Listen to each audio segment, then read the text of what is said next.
और जो लोग आप पे पथराव करते हैं, टेंशन मत लेना। हाथी ने कभी भौंकने वालों की परवाह नहीं करी। अच्छा देखो, किसी गांव में एक हाथी आ जाए, मैं उस दिन भी सुना रहा था किसी को, तो गांव भर के वयोवृद्ध जो बुजुर्ग लोग रहते हैं हाथ जोड़ के खड़े हो जाएंगे, जय हो गणेश जी महाराज, जय हो गणेश जी महाराज।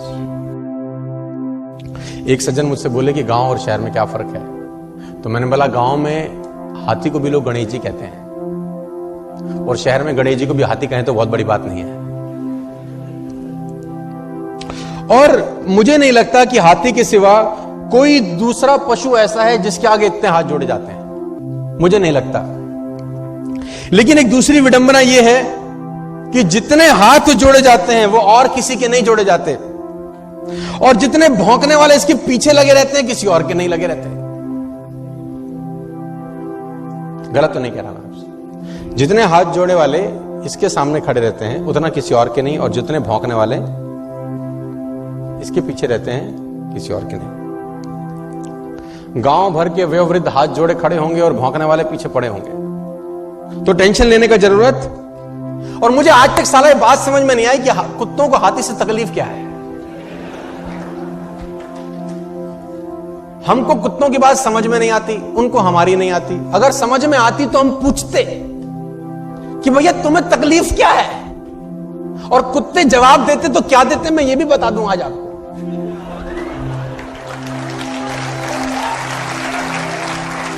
कुत्ते बोलते हैं हमें हाथी से कोई तकलीफ नहीं है, तो फिर भौंकते क्यों हो? तो फिर भौंकते क्यों? बोले एक ही बात बोलते, हमें तो इसके आगे हाथ जोड़े खड़े हुए जो लोग हैं ना, वो सहन नहीं हो रहे साला।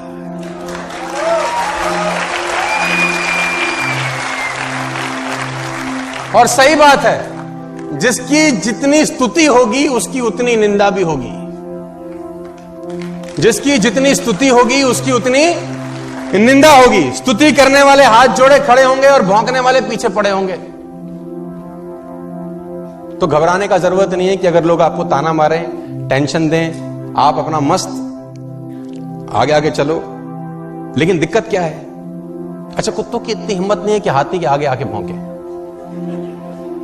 आगे आके भौंकते नहीं, पीछे भौंकना बंद करते नहीं। लेकिन आप देखो, हाथी को देखो, उसकी चाल में मस्ती बनी रहती है यार, क्योंकि वो हाथ जोड़ने वालों के पास ठहरता नहीं है और भौंकने वालों की तरफ मुड़कर देखता नहीं है।